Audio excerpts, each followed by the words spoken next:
Good morning, family. How is everybody doing? I wanted to make this video. This is specifically for students, college seniors who are in the midst of their application process to law school. I wanted to catch you all right here, March 29th, the day before April 1st. April 1st is a deadline of many. A lot of regular applications for law schools, if they're not due in mid-March, they're normally due 1st of April. Financial aid deadlines or financial clearance for things normally lies on April 1st of the spring semester. So I wanted to catch you all at this point. Right now, you've probably spent a lot of time and resources in preparing your law school applications. You've sent them out. Um, and now you're probably in this point just waiting to hear back from schools. And congratulations to those who received some acceptance letters. I know exactly how that feels. Me personally, it took at least 10 rejections before I got my first acceptance. So, it's difficult. I don't even know if the law school cycle this time around, I don't know. I think, and this is just me reading blogs and internet sources, it appears to me that because the number of people who took the LSAT, who sat for the LSAT in October or September or December, have been gone down for the past 2 years. My guess is that the application pool may not be as competitive as it was back in 2008 when I applied. So if I say were to apply this round with the same scores, GPA, LSAT score, credentials, I think if I would have applied this year, I would have gotten into, I'm not going to say a lot. I think I would have gotten in a lot more schools. I think a lot more schools would have been, a lot of schools that waitlisted me probably would have given me an acceptance. A lot of schools that placed my application on hold probably would have waitlisted me. I just think that things would have been different. But as you sift through all of those, for those out there who have not received any acceptance letters or waitlist or holds, and you are still waiting to hear back from schools, definitely reach out to those schools, write letters of interest, get an additional letter of recommendation from someone. If you are working on a current project or if something new happened to you, um, brag about it. Let the school know that you want to go there. And if you can visit, even better. So that way you can put face to name. You can recognize you from hundreds of applications. They will see your name and remember who you are. And that's very important too. FaceTime is essential sometimes in order to get, anywhere in life. And that's not just for professional school, but that's for anything. Without further ado, before you submit your acceptance deposits, before you make any hard, fast decisions, slow down, stop.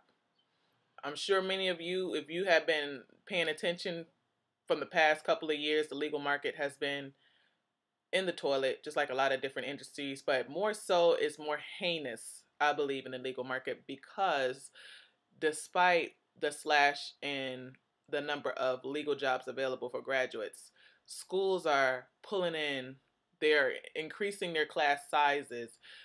Some law schools are popping up, out of nowhere, and, you know, the market cannot sustain the amount of lawyers that they are admitting, number one.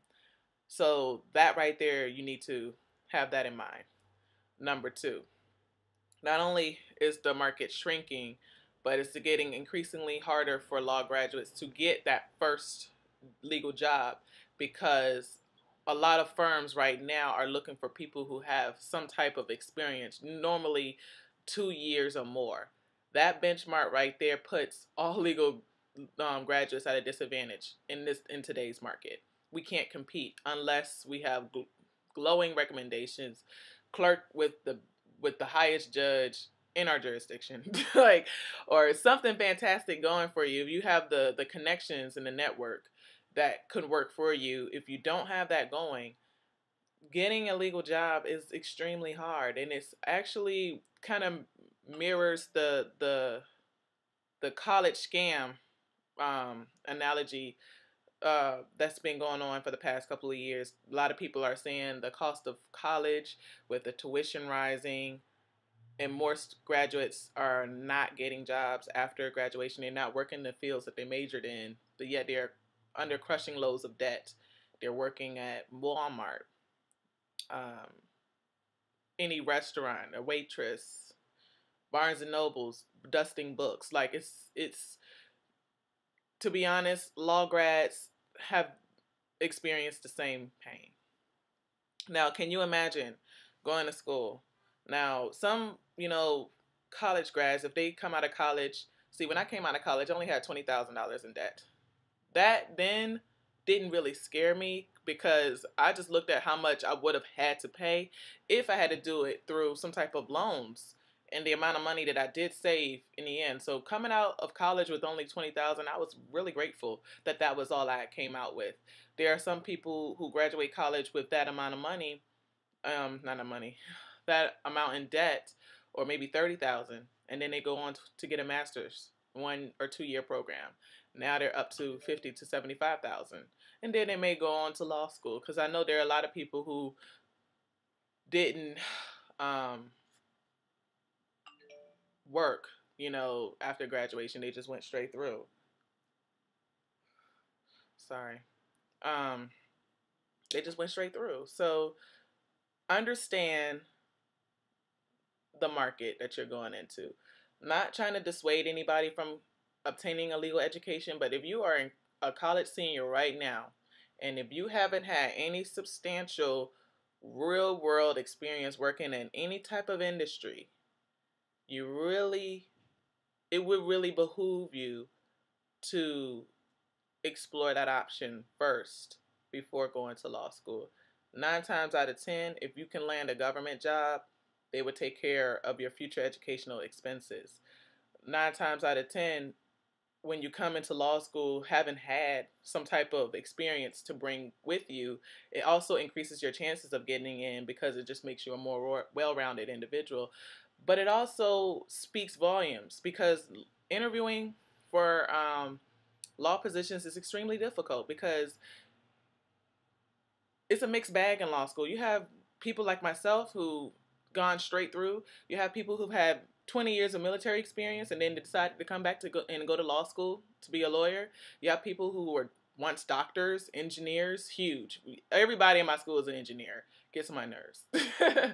Patent examiners, like so many people come already having something that would be more marketable for them. So the JD actually complements what they already have.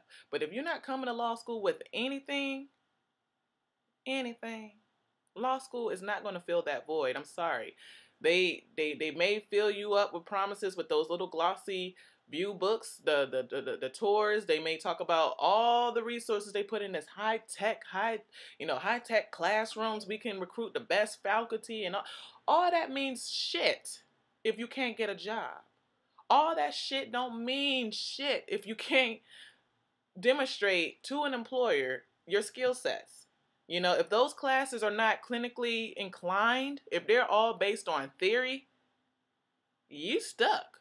And that's one of my biggest criticisms. Would you feel comfortable with a surgeon who, let's say we have I don't know, give me a surgeon. What kind of surgeon are we going to use? Let's use a brain surgeon,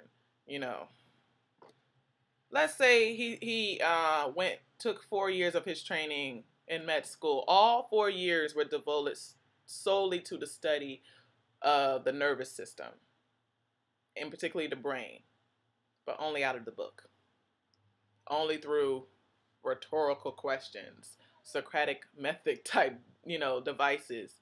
If their professors just, want to gauge their understanding of the material, and they take written examinations, and instead of being judged on your own merit, you're judged in comparison to everyone else. So if everyone didn't get it, you are all pretty much in the same boat.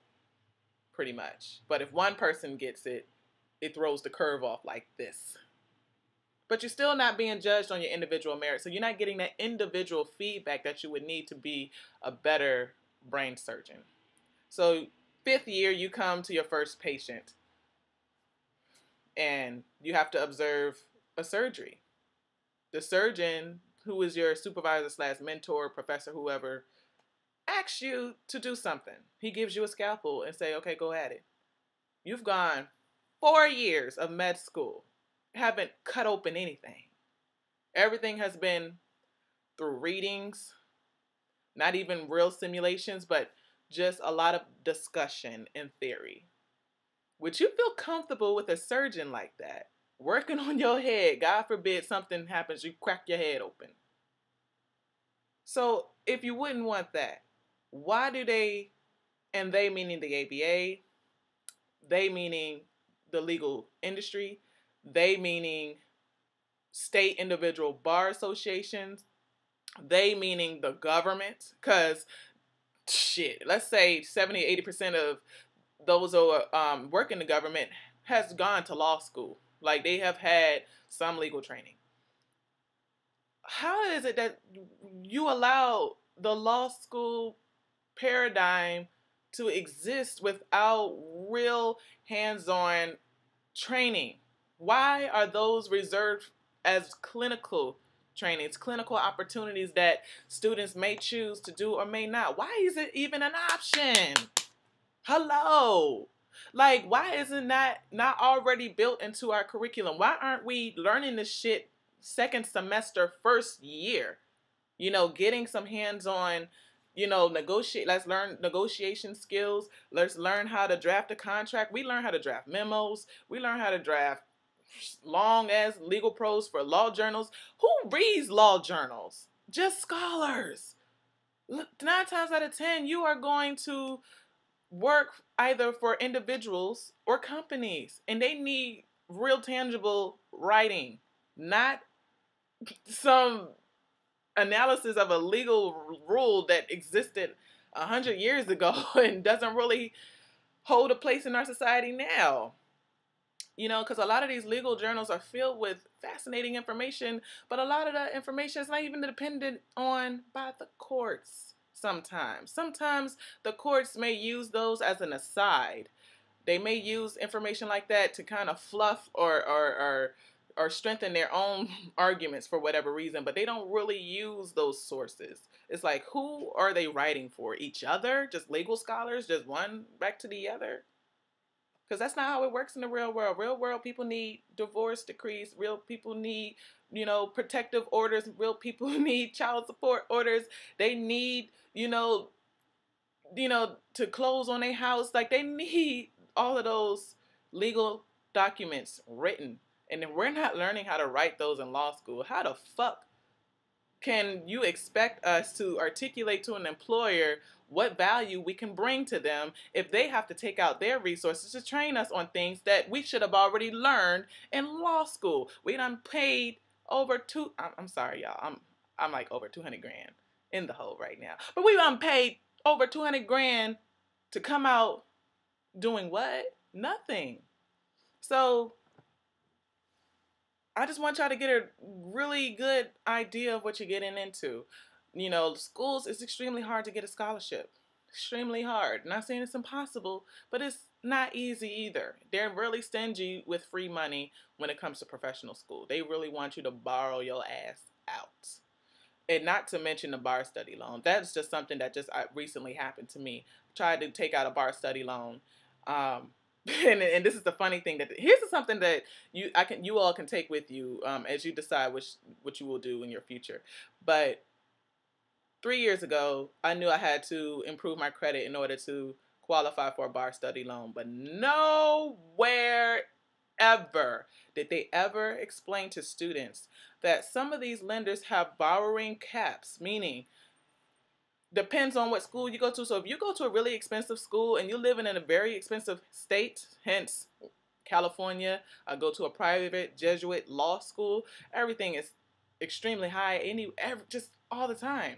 So And then tuition is still rising, mind you, still rising. So I'm like, you got all of that, but yet you want to say, or you want to create an imaginary number of a cap. So if a student went past a certain amount, you would not loan to them, even if they could qualify credit wise. So basically, that imaginary number was 180,000. And this is taking into account your whole educational experience. Number one, it's not fair because not everybody, some people graduate college with that amount already. So they fucked, by the time they get to law school, because now they in the 300,000 range. Isn't it alarming how crazy tuition and the cost of education is? That's a whole nother rant. That's a whole nother rant. But they will hold that against you. Like, they don't tell you this in the first year financial aid, counseling, loan, debt management seminar. They don't tell you this the third year. They don't tell you that some lenders may not lend to you if you've borrowed over a certain amount. And I'm like, how? That's so, that's really doesn't make sense. It makes no sense. It's not even fair, to be honest, because a lot of people come to law school already having master's degrees or other types of degrees. You know what I'm saying? So that cap is not high enough, and it doesn't reflect the reality that tuition is still going up. Why are they charging so much for tuition? Can we talk about that? But yeah, anyway, like I said, I don't want to dissuade anybody with this video. This is not the purpose. I just want you all to get a really candid understanding of what you're getting into. Law schools don't do a good job of preparing you for the practice of law. A lot of it is really on you to get out there and find opportunities, develop opportunities to enhance your legal skills. Like, for instance, I will be earning a certificate. So when I graduate, I'm actually earning 2 certificates. One is in high-tech law. The other one is in social justice public interest law. The second certificate requires 50 hours of pro bono legal work, or just regular pro bono work. I would like to use that opportunity to strengthen my legal research skills. So I'm doing a project for a judge. I decided to take that on. I talked to a professor. I said, hey, I'm looking for some pro bono opportunities. And she said, hey, a judge is looking for an intern, someone to create something for her, and she needs someone to take on that project. And I volunteered wholeheartedly. I jumped at it. Most people would say, this is your 3rd year. You about to graduate in 2 months. You ain't got time. I know. I keep looking to my left because I'm looking at this book here, trying to catch up. This is the bloody antitrust. I hate this. On Facebook, I blog about this class all the time. The class itself is I love the book. The book, the cases, the subject matter is fascinating to me. But my professor sucks ass. I'm so sorry. But that's pretty much, what it is. It's like, I just want to make sure y'all understand that, you can create the opportunities to better market yourself while in law school, to get some experience, to make yourself stand out. But I also want to let you know the realities that, moving forward, the legal market is changing. I don't know what it's going to look like. And I just want you to be forewarned that tuitions are still going up. It's still going up. It's a huge financial burden. It will affect future decisions. Like, if you wanted to, live in a certain place, if you wanted to own a home, if you wanted to get married, like start a family, like, this decision to go to law school is extremely, extremely difficult nowadays. It might not have been 10 years ago, but nowadays it is, because you're looking at it from 2 angles. You're looking at it from, okay, I do want to practice law. This is my dream. I want to be in a legal profession, but at the same time, how much am I willing to suffer to do this? How will I manage owing over 100 grand in student loans? Am I comfortable with that in mind? Am I okay with that? And do I have the tenacity, the motivation, and the drive to make this work? Because I think the most successful people are those who work through adversity. My life is adversity. There was never a time that I was not experiencing some bullshit. So it's just, it's hard for me to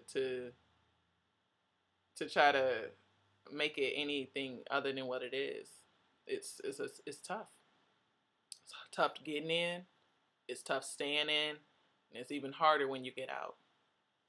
And if I would have known this 3 years ago, oh yeah, I would have held off going right away. I probably would have worked 2 years, and I still think I would have went to law school, but not like this. I would have definitely had it where some of my tuition was taken care of by my job, whoever I end up working for. And yeah, it's serious. So I hope I didn't rain on anybody's parade who was just excited for receiving their acceptance letters. I'm sorry. But yeah, till next time.